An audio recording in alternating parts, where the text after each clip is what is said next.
In the last video, you learned how to use the require function to load in a Node module. In this video, you're going to learn how to use the require function to load in another file you've created. So right now, the only file that's ever going to execute is app.js, because that's what we passed to the Node command.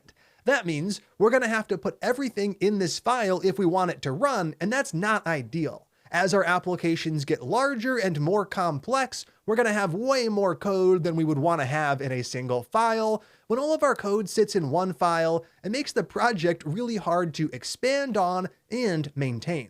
So from the start, we're going to go ahead and create projects that use multiple files so we can stay organized. We can do something like define a function in one file, then require it into a different file and use it. And that's exactly what we're going to end up doing in this lesson. To kick things off, we're going to completely empty app.js. I'm going to delete everything we have inside of here, and we're going to start with a very simple, bare bones example to illustrate how all of this works. And then we'll create something more complex using the fs module once again.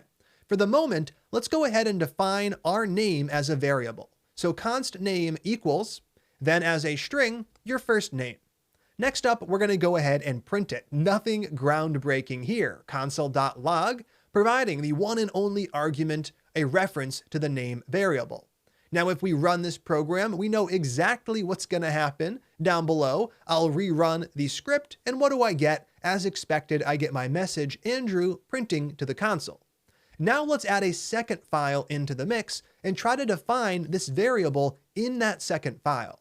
Over inside of the Notes app directory, we have to add a new file into our project. And it's important that you make sure you actually put it in Notes app and it doesn't end up in the root, which is the Node course directory. So right here, I'll right click on the Notes app folder. I'll add a new file and we'll call this something generic like utils.js. And let's just say this is a file which contains a few useful utilities for the rest of the application. Now, all we're going to do inside of here for the moment is use console.log to print a little message. And we're going to print the file name, utils.js, so we can figure out exactly when this file runs. Now, if we were to go ahead and run app.js, we would not see that log statement. Down below, we can prove that. I'll rerun the script. I only get my Andrew message. I do not get the message over here. So when we pass a file to Node, only that file executes. If we want another file to run, we have to require it for that file to actually get loaded in. We can do just that. Up above, I'm going to add a line at the very top of the file, and here we're going to use require. I'm going to call the require function exactly like we did in the last video when we were loading in the fs module, and we're still going to pass in a single argument, a string. Now, when we're loading in a file that we created in our application, we start with // We have to provide a relative path from the file we're loading it in from, in this case app.js, to the file we're actually trying to load, in this case utils.js. So from app.js, it is // which gets us to the folder for this file. That would be notes-app. From there, we can just go right to the utils.js file, which is located in the same directory.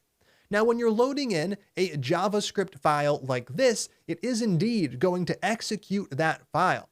I'm going to save app.js, and we're going to rerun the program. Down below, I'll rerun our app script, and what do I get? I get utils.js printing first because require happens up here, and that's when utils runs. Then down below, I get Andrew because that's a bit further down the file. But the good news is that I am indeed getting both messages, one from app.js and one from utils.js. So there we go. We now have an application, albeit a simple one, that takes advantage of multiple files. From here, let's go ahead and start to define some variables in that other file that we use in app.js.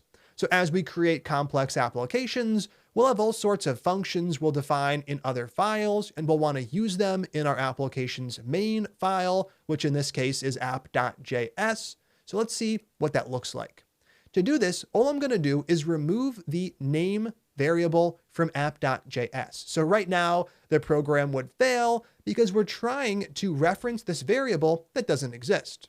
Over in utils.js, we're going to recreate it. So right here, a new const name equals, we're going to pick a value for this. I'll switch things up just to see the different output down below, and I'll stick with Mike as my string for name.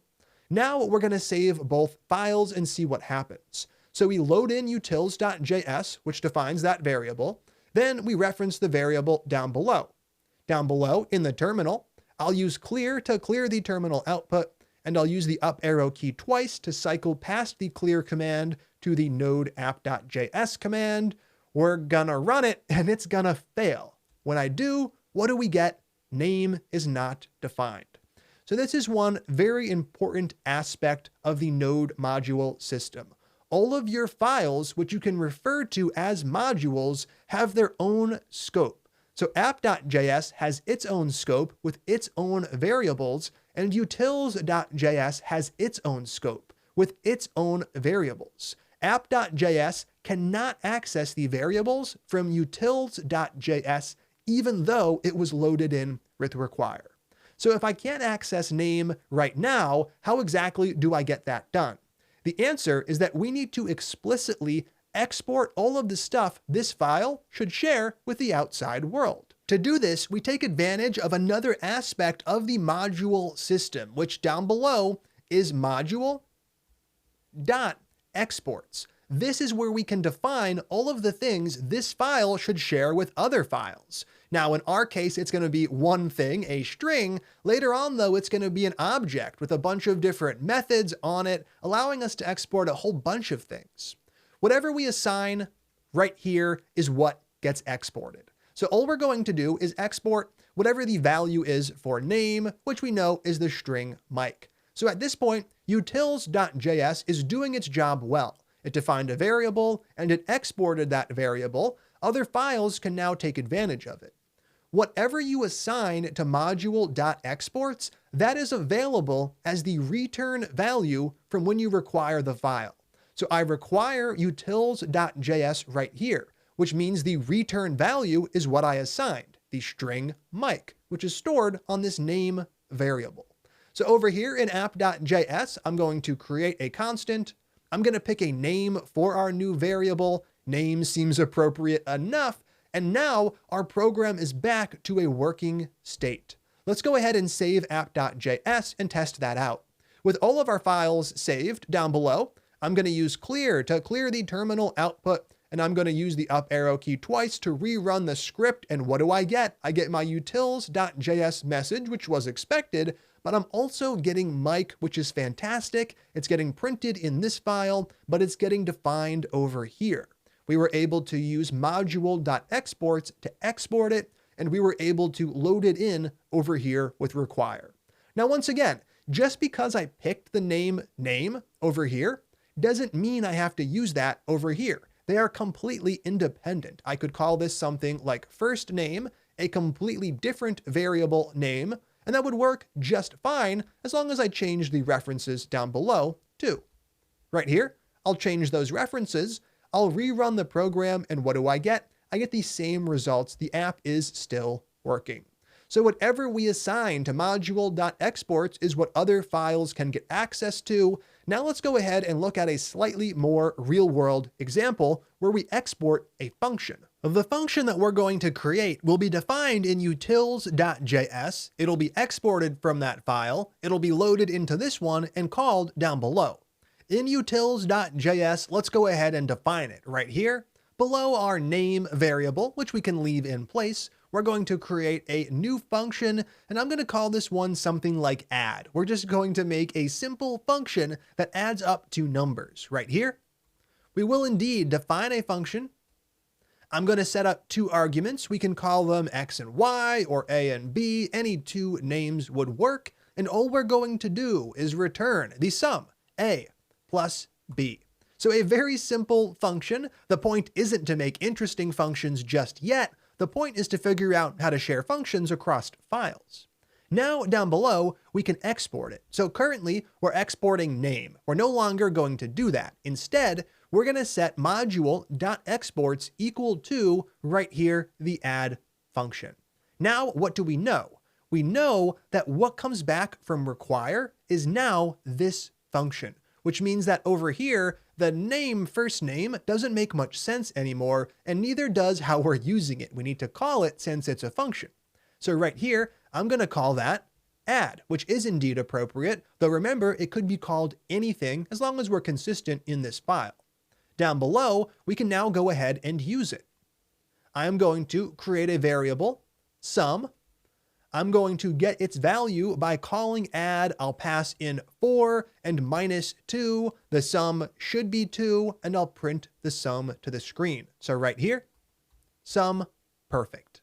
Let's go ahead and save all files and see if this works. Down below, I'm going to rerun the script, and what do I get? I get my utils.js method followed by the number 2. So in this case, we exported a function from one file. We then loaded it in with require in a separate file, and we were able to use it, which is a fantastic step in the right direction. Now it's challenge time, and it's going to be up to you to create a new function in a new file and use it in app.js. For the moment, we can go ahead and completely empty this file, or you could choose to leave it around as a reference for the future challenge. If you want to do that, you can just comment out each of the lines. There's a handy keyboard shortcut. It is Command / on Mac and Control / on other operating systems. I could highlight all of the lines here, use that keyboard shortcut to comment them all out. Then I could just move them down below, leaving them in place as a reference to remember how things work. Now I'm going to paste in the challenge comments, and we'll talk about what I'd like you to do. So big picture goal, you want to define and use a function in a new file. So step 1, you're going to create a new file called notes.js, and this is a real file we're actually going to use as part of the notes application. From there, you're going to create a getNotes function, which is also going to be a real function we'll be building out throughout this course. Now, for the moment, it's not going to do anything fancy. It doesn't need any arguments, and it's not going to run any calculations. All it's going to do is return a static string, like your notes ... The notes will eventually come later. Step 3, you want to export the new function from the new file. Step 4, from app.js, you want to make sure you can load in that new function, call it, and print the message to the console. So in the end of the day, app.js should be requiring the new notes file. It should be calling that function to get the message, and it should be using console.log to print that message to the console. When you're done, you should run the program, and the message should print down below. Once again, as these challenges get more complex, it's okay if something's not quite clear or you're not quite sure how to do something. You can always go back to the video in the beginning and figure out exactly what happened. That's not cheating. That's called being resourceful. Actually memorizing things will come with time. All right, let's kick things off. Take a moment to pause the video. When you're done, come back and click play. How'd that go? Hopefully that wasn't too much trouble. We're going to go ahead and kick things off right now by creating that new file. Step 1, create a new file called notes.js. I'm going to put that right in the Notes app folder, notes.js, and we need to define a new function that returns the string your notes. The function should be called getNotes. Let's get that done. Const getNotes equals a brand new function. And all that function is going to do is return the string, your notes, ... Later on, it'll do much, much more. Now, step 3 is to make sure that this function actually gets exported. So export the getNotes function. Right now it's defined, but it's not exported, so no other file could take advantage of it. Right here, we're going to fix that. I'm going to use module.exports, which we used in utils.js. I'm going to set it equal to the thing I want to export. In this case, it is the getNotes function. Now, notes.js is all done. Everything else is going to happen in app.js. We have to load in the file, call the function, and print the message. Let's do that right here. I'm going to create a variable const. I'm going to call this get notes. I'm then going to use require to load that file in. Right here, inside of require, we pass in that string. And remember, when we're loading in another file we've created, we have to provide a relative path from the file we're calling require in to the file we're trying to load. So ./notes.js. And now we can actually use the getNotes function. So right here, const message equals, I'll be calling getNotes. I don't have to pass in any arguments since it doesn't take any, then console.log to print the message to the console. Perfect. Let's go ahead and see if this works. Down below, I'm going to go ahead and rerun the script, and what do I get? I get your notes ... printing, which is fantastic. Now that we have this in place, we're making good progress in the right direction, and we can go ahead and remove all of the commented out code in this file, leaving just those 3 lines in place. We're also going to remove the utils.js file that was created for demonstration purposes. The file that you created, notes.js, that's actually going to stay around and play a critical role in the Notes application.